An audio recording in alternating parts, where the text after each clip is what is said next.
आज का टॉपिक है बोर्स। बोर्स अर्थात तंग करने वाले लोग। अच्छा, आप लोग बताएं उन दो लोगों के नाम जो हमें बोर नहीं करते। तारा, नेक्स्ट विजय, अबे शांत। पिंटू, प्रशांत,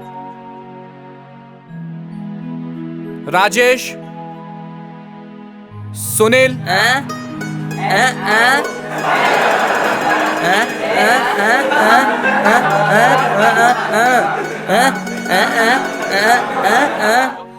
साइलेंस।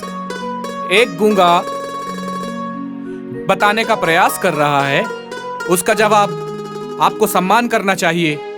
परमात्मा ने उसको वाणी नहीं दी, लेकिन वह जो है परमात्मा के दिए हुए मस्तिष्क से और अपने हाथों से, उंगलियों के इशारे से वो अपना सही जवाब बताने का प्रयास कर रहा है। बैठ जाएं आप सभी।